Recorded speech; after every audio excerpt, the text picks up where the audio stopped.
Sino ba yung nagsasalita dyan? Correct, correct. Ayun nga eh, parang... Diba? Hindi ko naman binoto, bakit... Sana man lang, kung si Martin talaga nag-uutos sa kanila, sana lang magsalita because he's in the fifth highest seat in the country. Diba? Sa speaker, ikaw na lang magsalita dyan. Ba't ka pa nag-uutos ng mga pipitsugin na hindi naman papakinggan ng mga tao? So, you better grow some balls and speak. Do it yourself. Yes.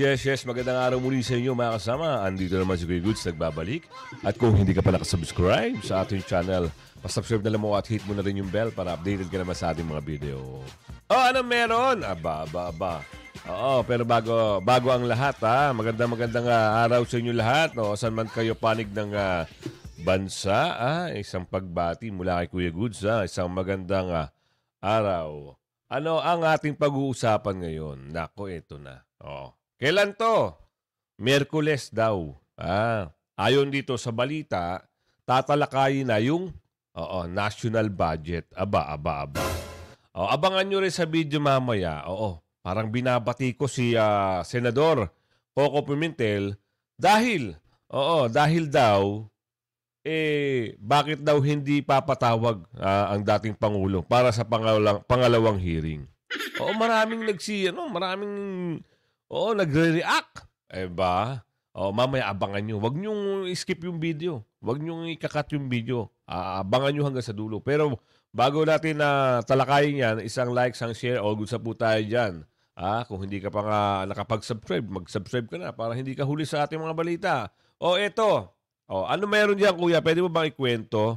Siyempre, ano muna tayo ha. Meron tayong papasalamatan doon sa ating mga kasama diyan na nagpapa-shoutout.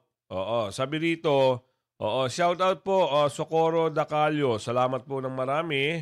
Ayan, at Iris Panyola, shoutout po sa inyo from Hong Kong. At kay Yudi Punghol 5611, shoutout po from Malaysia. Roto Vegas ng New Zealand, shoutout po. Eto na. Kuya, pwede mo ikwento sa amin kung ano yung mga tatalakayin ha. At saka syempre, bakit at kailan? Ano sana ang matatapyas, kung matatapyasin ba o ano ba talaga? Sige, kwento mo kuya, pasok. Sa ibang balita, simula na sa Miyerkules ang debate sa plenaryo ng Senado tungkol sa panukalang 2025 national budget. Kasama sa hihimayin ng pondo ng Office of the Vice President na posible umanong bawasan. Nakatutok si Mav Gonzalez.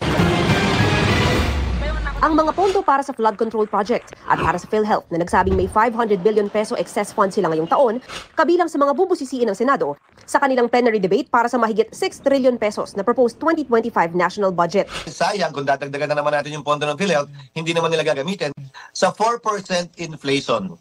Ibig sabihin niya nawawala ng 20 billion ang PhilHealth kada taon na hindi nila binibigay na serbisyo sa ating mga kababayan dahil lamang hindi nila ginagastos yung pera. Ayon kay Senate President Cheese Escudero, unang prioridad ng Senado ang pagtalakay sa budget. Gagawin daw Lunes hanggang Huwebes ang sesyon para matapos agad. Karaniwang maghapon at minsan pamorningan pa ang budget debates ng Kongreso. Kaya sabi ng Senate President, wala munang mga investigasyon habang tinatalakay ang budget. Tingin ko may i-exempt kaming isa o dalawa nimpa dahil may hinahabol kami isa particular. Nais kong banggitin ang hinahabol yata namin, kung hindi ako nagkakamali, ay yung Bangsamoro election postponement. Dagdag ni Escudero, posibleng bawasan ang pondo ng Office of the Vice President. Pero depende raw yan kay Senador Grace Poe, Chair ng Senate Finance Committee. Wala ring hininging confidential fund si Vice President Sara Duterte. Base sa pagdinig at base sa mga pahayag ni Vice President Duterte, parang wala naman yata siyang balak ipagtanggol yung budget niya. Hindi ito iso ng pagpapakumbaba o hindi pagpapakumbaba. Iso ito ng pagganap sa trabaho para ipagtanggol ang iyong budget. Dahil kulang naman talaga ang budget palagi kada taon. Sinisika pa namin makuha ang panig ng kampo ng Vice Presidente kaugnay nito. Kulang naman pala ang budget. Bakit ba ipagtatanggol pa? Isip-isip naman din, kuya. Kung dinidinay nyo, kulang ang budget nyo, bakit nyo pa sasabihan? Hindi na nga interesado Diba? Hindi na ho interesado dahil sa pang-intriga at panggigipit. Ang nangyayari di umano dyan kay Ate BP. Bakit? Bakit natin nasabing panggigipit? Kita mo naman DepEd nag-issue, nagkaroon ng issue. Binigyan ng kulay. Tinanggalan at tinapyasan ng konting budget. Ano pa? OBP, ginawan din ng problema. Di ba? Sino ba ang nasa likod ng mga ito? At ano ba ang nasa likod ng mga ito? Di ba? So, mahinahabol daw po sila. Yung postpone ng Bangsamoro. Bakit? Para saan? Ayan lang ang katanungan. Kayo, may idea ba kayo bakit ipopostpone? Yun ang sabi sa video. Oo. Diba? Miyerkules ito, abangan natin kung ano yung mangyayari. Pero din sabi rito sa pinapakita natin yung isa pang video. Bakit? Bakit daw, gigil na gigil itong mga kababayan natin, mga taong bayan. Kung saan sila ay sumusuporta doon sa mga kabila. Sino ba yung nasa kabila? Kilala niyo ho ba? Bakit daw hindi daw ipatawag uli ang dating Pangulo sa investigasyon? Yun ang tanong dito. Sabi, Duterte posibleng ipatawag uli sa Senado. Posible. May sagot naman dito ang ating Senador Coco Pimentel. Kung ano ang sagot niya, kayo na humbala. Pasok mo. Tama ba? Ito ba? Tama ba yung sinasabi natin dito? Baka mamaya dapat malinaw pa. Kailangan natin linawin, sa pagpapahayag nito ni Senador Coco Pimentel. Siya na ho magpapaliwanag sa iyo. Sa inyo. Pasok, ate. Tungkol naman dito sa war on drugs bilang kayong chairman ng Blue Ribbon Subcommittee, magkakaroon po ba ng panibagong pagdinig bago po matapos ang taon? Titignan namin yung schedule, pero dapat merong second hearing kasi hindi naman namin imposible namang nakabuo na kami ng posisyon, di ba, ng conclusion, isang hearing lamang. At saka tandaan natin na yung hearing natin halos isang witness lang yung ating kinonsentrate kasi nga hindi naman natin ina-expect na makakabalik yung witness na yun si former President Duterte. Samantalang yung iba, sila Senator De Lima, pwede naman bumalik, si Atty. Michelle Jocko, pwede bumalik, si Father Flavi, pwede bumalik. So, kinonsentrate na natin dun sa isa na hindi na natin in-expect na babalik o hindi na natin papabalikin. So, so that means hindi talaga natin, kailangan natin ng second hearing, makinig naman tayo sa iba. Kaya nga ako naman sabi ko na marami nagsasuggest na pati sa second hearing pabalikin daw si former President Duterte. Sabi ko hindi na kasi nga anong klaseng materials, anong klaseng evidence ang hawak ng committee kung balik lang ako ng balik sa isang tao. Kailangan ko rin ng ibang tao na magte-testify. Kailangan din natin ng sarili nating kayod sa investigation, and then ipe-present natin yung findings natin sa investigation natin. So, kailangan makinig din tayo sa ibang tao. Yung sources natin, kunin din natin sa ibang tao. Kung doon po sa harap na ibang tao, meron silang isiwalat ng mga mahalagang information, bagong information na dapat masagot ng dating Pangulo, andun po yung possibility na muling ipatawag ang dating Presidente? Pwede din yan. Kunyari, marami na medyo gusto nating i-confront siya. Diba? Pwede natin siyang pabalikin para i-confront. Pwede rin sulatan na siya, then sasabihan natin na pakisagot na lang ito in affidavit form na isa-isang sinumpa ang dokumento. Pwede na rin yun para mag-save tayo pwede tayo makasave natin. Tulad ng ginawa ko, tignan mo ginawa ko nung meron siyang, si former President Duterte, meron siyang sinabing hindi maganda para sa mga former PNP chiefs, former PNP officials, di ba? Kawawa hindi sila umiimik. Ako as chairman, tinanong ko sila, okay, ano ang masasabi niyo? Kailangan mag-react kayo kasi kung hindi kayo mag-react, kung ano yung pagkaintindi ng taong bayan, kawawa naman kayo kasi sinabi sa harap ninyo. Kaya tinanong ko sila, kasi General, pakisagot yung sinabi. So nagka-clarify sila, kina-clarify nila kasi gano'n naman din. So tama din yung idea mo, Selly, na paano kung may sinabi na ganito, directly nakita niya, directly sinabi sa kanya, ina-accuse niya si former President, dahil sa wala pa naman siya nung first hearing, wala naman ganung salita pa nung first hearing. So kunyari merong salita na ganyan sa subsequent hearings, and then kung marami-rami, we can ask him to come back to answer. Pero kunyari, manageable lang, isa o dalawa lang, pwede na siya sulatan ko na lang siya doon and then request for a sworn document or affidavit na in So yan posible at hindi posible. Ayon niya sa salaysay ni Senador Coco Pimentel. Kasi andun na yun natanong na. Ibig sabihin, meron na knowledge yung mga senador, kung yung mga nag-iimbestiga, meron na silang kaalaman. Sa statement na binitawan ng dating Pangulo. Ngayon, eto naman yung iba. Nalulutang na hindi lumutang nung unang pag-hearing. Bakit hindi nga lumutang? Natatakot ba? Yan ang katanungan ni Aling Mildred dito. Oo, ang sabi ni Aling Mildred, bakit ganun? Oo, sila yung matataas ang boses noon sa hearing dyan sa Tuwadcom. Oo, sila yung may mga laman ng sinasabi. Yung unang pagdinig sa Senado, bakit wala sila? Ano nangyari? May nagpaliwanag, nagkaroon daw ng sakit. Aba, kwento nyo sa pagong. Baka gusto nyo magkaalaman na kagad kung ano ang totoo sa hindi totoo. Yan ang sabi ni Michael dito. Ngayon, ganito. Bakit hindi nga ba siya umatin? Anong problema? Sino ba yon? Yung nag-iiyak-iyak na pinaka-main character, pinakabida. Kung ika nga sa pelikula, siya yung unang tawag doon, bida, naging kontrabida. Babaita ito. Sino yon? Daw. Kilala nyo kung sino. Siya po si Ate Karma, di umano. Siya yon. Siya yung nag-iiyak-iyak doon. Ang unang statement niya ay hindi, tinatanggi niya. Wala. Walang ganyan. Nung nakulong, na-contempt na, ayan na, naglabasan na. Bakit? Baka nasubuan na. Nang alin?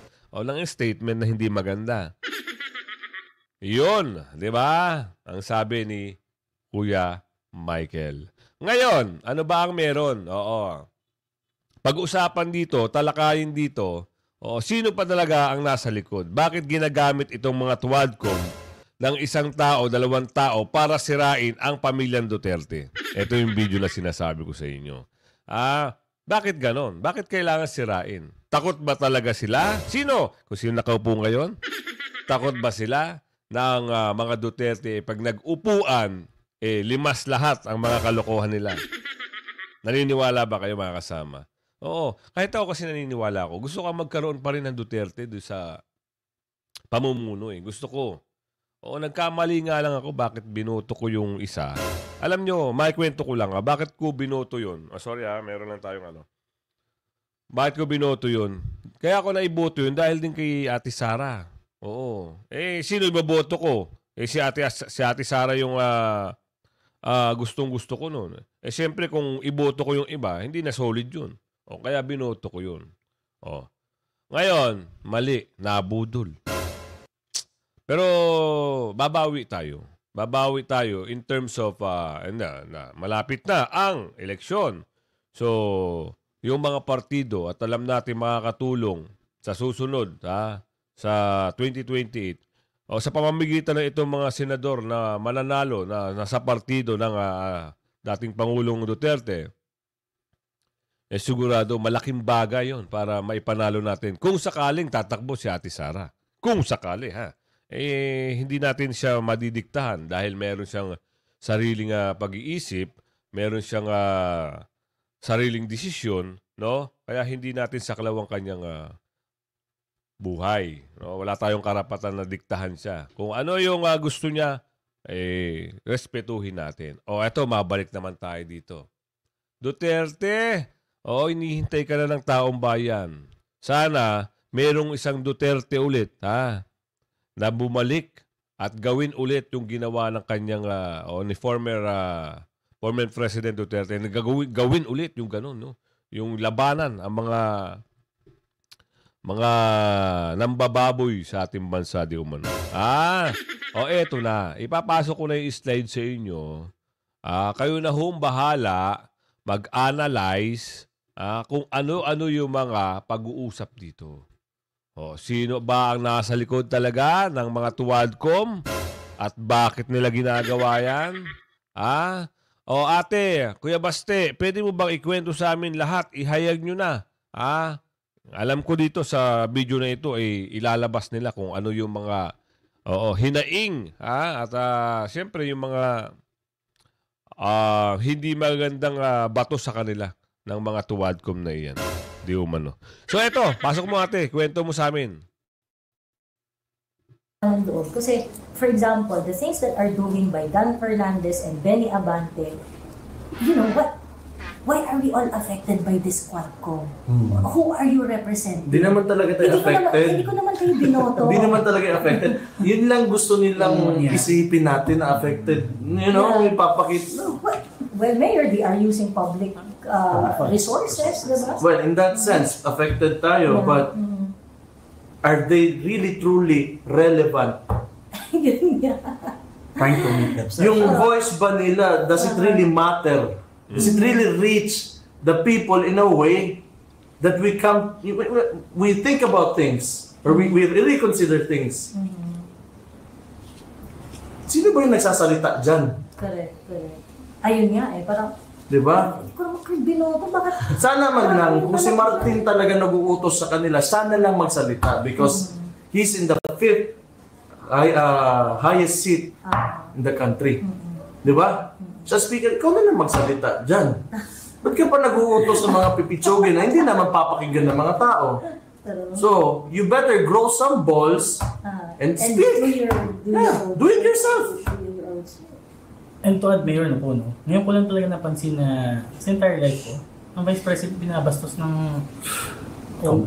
tawagin nila ng mga hindi magagandang salita. Di ba? Ayun, medyo parang doon ba nawawalan tayo ng respeto towards other... Walang honor. Walang honor. Wala talaga. Walang honor. Walang hiya talagang... Alam, nakakatawa pa, they've been very vocal attacking the Vice President, pero kung sila binalikan ng taong bayan mismo ni VP Sara, sila itong nagpapabigting. Yung nakakatawa talaga si Kimbo. Kasi tinanggal niya yung mga queue sa mga lahat ng... Grabe kayo. Alam kayo yun. Kayo yun kasi talaga tinanggal niya yung mga queue na nakalagay. Tinablan talaga siya. Speaking of... Pero alam mo, ako ba, kaya gani, hindi talaga ako nagalagay kasi nakakahiya talaga yan. Nakakahiya talaga. Kung isipin mo lang talaga, nakakahiya talaga yan. Pero ngayon, tahimik ka naman siya. Stable na wala. Hindi, kasi na-comply niya na. So may bonus na yon. Ganun lang naman yan. Meron naman siya pambili ng mga bagong bags. Stick to the plan siya eh. Comply niya. Stick to the plan. Kung lumabas pa talaga sa bibig niya, no? I would just like to share I would just like to share, Mayor Sir Javi sa Sir Justice na yung power kasi ng Congress, napakalawak talaga. They have plenary powers. Wala talagang, in short, if they are acting as an institution, napakalawak talaga ng kanilang kapangyarihan. Wala, unlimited talaga yan. In a sense na they can talk about anything, they can discuss anything, and if they, if they act as, whatever it is na matapos nila or mapag-agrihan nila lahat, then that's it. So for example, if they decide na, they want to make pink the official color of the country, if they all agree, they can do that. Tama. Diba? Dapat kasi, yung mga ganung issue, tapo na lang sa korte. Yeah. Diba? But for a very long time, yung ganun kalawak na powers nila, ang naglilimit lang talaga doon is honor. Kaya sa ang bagay, tawag sa kanila, honorable. May hiya pa yung dati. Yes. Tama, Like for example, why are you going to discuss about the national color of the country when that is not important, diba? And then it becomes, ang House of Representatives kasi, it is a house of great debates. So, dapat talaga dyan, nagkukontrahan kayo, nag-anuhan kayo, gano'n. May discussion because all of you are supposed to think about the welfare of the people. Anong makakatulong sa taong bayan. But this 19th Congress, wala silang honor. They just do whatever they want. And, alam mo, ito nga yung kagalingan ni Tambaluslos napag-unite niya. Pero alam mo, ulupong pero alam mo, ba't ako masaya at the same time? Kasi talaga nakikita talaga ng mga tao ngayon kung anong mga klaseng tao yung nilalagay nila sa politika. True. Ito yung pinaka-oras talaga ng politika ng Pilipinas. Na ma-reflect at makita at tingnan anong ginagawa ng mga Naghuhubaran sila. Dan Fernandez yan, maganda ka naman eh. Ganda ng buhok mo Saan ka nagpaayos? Papaayos ginata siya. Appropriate mo, grabe. Iyon na nga eh. Honorable sila congressman tapos yung line of questioning nila sobrang Correct. baseless, walang nonsense. Kung My God. honorable ka kasi talaga, kung meron kang honor, you're not going to do that. Eh, ang problema, walang honor tong 19th Congress. Wala talagang dangal. I mean, what, you talk about things that are not really important, wasting our money. Ano yan? Diba? Liquidate yung MOOE yung mga Gusto talaga na ano eh. Diba? Yung leadership eh. Gawin Wala. mo. Wala talaga yung leadership eh. Hindi, kasi yun yung gusto ng leadership ng Congress. Diretso na natin sa Congress dahil nga, during the hearing also, Mayor, 2 members of the 19th Congress, lumabas yung pangalan eh. Especially dun sa testimony ni Colonel Si Abante, Ito si Congressman Benny Abante and Congressman Dan Fernandez. Allegedly, according to Colonel Grijaldo, tried to influence Grijaldo's statement during the Quadcom. So, but dininay naman ni Congressman Fernandez and Abante na their intentions and yada. But kayo ba, Joey Justice, Mayor, maniniwala ba kayo? Kanino ba kayo maniniwala? Ako? Yes, me. Tingin ko, maniniwala ako doon sa police kasi yung sinabi niya would do him more harm than good.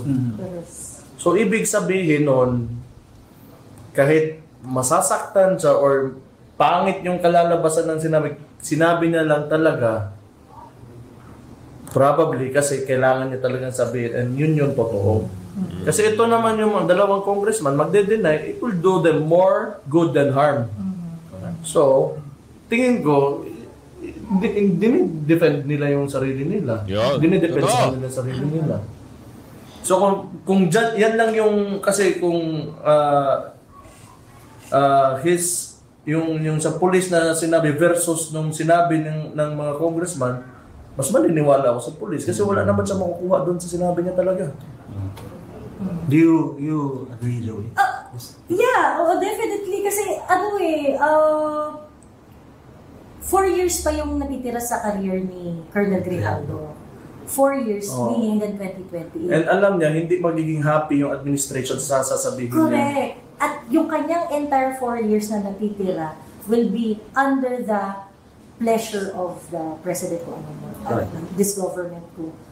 Masaya sila sa gagawin niya o hindi. But wala siyang pake. So, definitely, meron talagang bigat yung sinabi ni Colonel Grijaldo. Nung napanood ko yung hearing, nung inisip ko baka, it may be about he said, she said na storya. Kaso, kinonfirm nung dalawa. Actually, in-strengthen nila yung in-strengthen nila yung kwento ni Grijaldo. Inamin nila. And sinabi nila nakipagkita talaga sila. Sinabi nila nakipagkita talaga sila. Sinabi nila na kinausap nila si Garma. Hindi rin talaga matalino itong mga gago na to, no? Sinabi nila na kinausap nila si Colonel Grijaldo dahil nakausap nila si Garma prior and they wanted to quote-unquote vet the statement of Garma. Tama, kinonfirm nila. Yeah, so ang tanong, why do you have to do that? Yun ang tanong. Clandestinely. Diba? Bakit hindi mo? Kasi yun nga na ano natin na witness natin mga kasama, no? Inamin nung dalawa. Ang alin? Na kinausap nila doon sa kwarto, si Grijaldo. Doon pa lang butas na kayo. Di ba? Kaya, dapat iwas-iwasan nyo yun. Kayo nag-iimbestiga tapos kayo ang gagawa ng way na parang paaminin. Bakit? Gawaing mga ano yan eh. Gawaing walang alam di umano.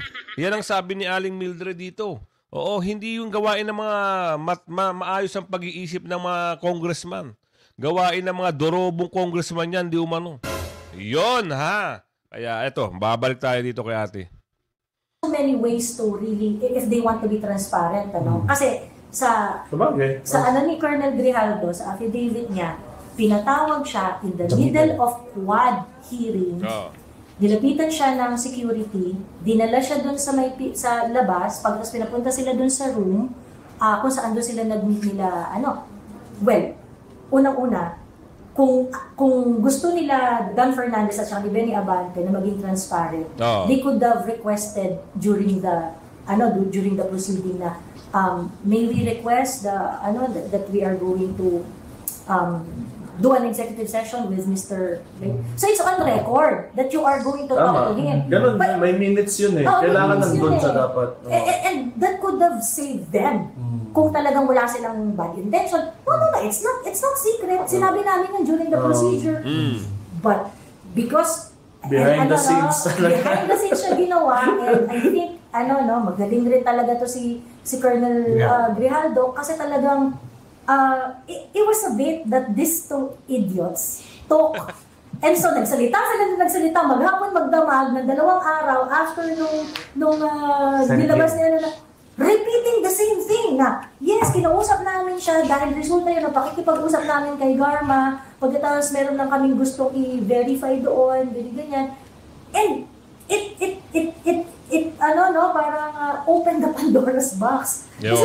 Kung ganun yung hindi yan pumwede. Kasi dapat, ganito yan, unang-una, in order to save yourself, dapat, tumunod kayo sa procedure. Dapat hindi yan secret. Bakit nga itatanong yung mga bagay na kailangan clandestine? Diba? Tapos pinatawag mo siya stealthily. Pinatawag mo sa security, pinalabas. Diba? Wala kang intention to make it If it is a vetting process, the inquiry is the vetting process and it's supposed to be public. Ganun, kung kunwari gusto mo ipa-vet ang mga documents and whatnot, mga affidavit and you have a COMSEC who can do that.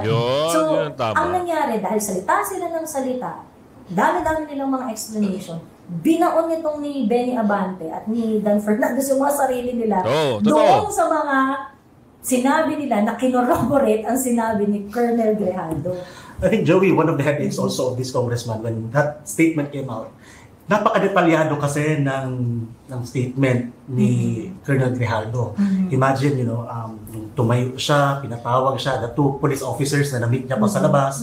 So, I don't think there was my way pa to deny it ba. But it happened. It was a perfect bait. Kasi hindi talaga nila po pwedeng i-deny. At since hindi nila po pwedeng i-deny, kailangan nilang mag-explain. At dahil nag-explain sila, at di sila nagsabi ng totoo, they are really bound to crumble. So, it was a great day. I think now, Mayor Justice and Joey, ang question ngayon talaga is, ang impact nitong scenario na to, the statement of Grijaldo and the reaction of Tom Abante and Fernandez on the ongoing Quadcom hearing. Justice, what do you think? Actually, hindi ko siya napanood, no? Pero I admire si Colonel Grijaldo. Kasi father ko policeman din. So, somehow, katulad ng sabi ng tatay ko, alam niya pag nagsasalita ng totoo yung police. Kumbaga, kung may play or may So, nag-stick lang ako dun sa sinasabi ng tatay ko. So, 2 kami nanonood parati ng ganyan. Short clip lang yun. Minsan nagkakaroon kami ng discussions. So, ako, yung sinabi ni Colonel Grijaldo, sobrang nag-redeem sa policeman. Since lately, sobrang parang nawawalan ng tiwala na naman. Correct. No? So, yung mga mamamayan sa policeman. So, saludo kay Colonel Grijaldo for doing what is right. We need more people like that. What about you, Mayor? Ang tingin mo ngayon ang effect nito? What do you Sa credibility nila. implication ng mga pangyayari. Sa credibility mismo ng nila. Credibility? Naging credible ba yun mga tao? Yung 2 congressman na yun ever since? To begin with. Yeah. Naging credible ba sila? Wala. Siguro ba't yung implication talaga niyan is kailangan since nandyan na yun, nakita na kasi lumabas sila kay sino yung yung nag-interview sa kanila na journalist Karen Davila. O dapat sana wag titigilan kasi ang yung style kasi ng administration ngayon once pag nagkakamali sila, gumagawa sila ng diversion. Gagawa na sila ng bagong issue. Kasi hawak nila yung mainstream media eh. So why not let mainstream media look into this? Yun lang. Di ba? Para kahit once, tayo naman. Di ba? Kahit once, tayo naman. Di ba? Sa Quadcom naman, hindi ko alam kung meron ba talaga silang natapos sa series of Wala. questions. Wala. Parang wala rin naman talaga naging finality. Ang gugulo lang habang Hindi mo alam nagnanakaw talaga. ng bubulsa ng pera. Totoo yan. Ano nga parang yung Quadcom, alam naman natin, kumbaga parang hindi naman talaga, ginagawa nyo kasi because you can. Diba? Kasi, nag-decide kayo, nagkaisa kayo na pwede nyo gawin, di man talaga namin kayo mapipigil dahil trip nyo yan. Pero, ang hindi nila na-realize na darating yung point na ganito, and to the point na irreversible na yung magiging tama doon sa integridad nung committee na yon. Now, after Grijaldo's affidavit, how are you going to sell your gusto namin ang human rights, pogo, at saka diba? Sino ba maniniwala sa inyo? I'm pretty sure, hindi lang si Colonel Grijaldo ang ginawa nila ng gano'n. Totoo yan. I'm pretty sure hindi lang. Sigurado ako, blackmail lang talaga yung ginawa nitong True. administrasyon na to. Totoo yan. At yun nga yung inamin Ito din. mga kasama. Dito sa video na ito ay mapapatunayan natin na sabi na talagang gumawa lang ng propaganda itong mga Quadcom para i-divert ang issue. Sabi nga ni Baste, para ibulsa at sirain ang mga ibulsa ang pondo sa pamamagitan ng hearing di umano ng mga Quadcom. At siyempre, sa paghihiring na yon, merong mga tao, yung pondo ay binubulsa na, di umano. So ayan hanggang sa muli kung hindi ka pa nakapag-subscribe, mag-subscribe ka na at hit mo rin yung bell, i-share mo yung video at kung meron kang komento, suggestion o anuman, at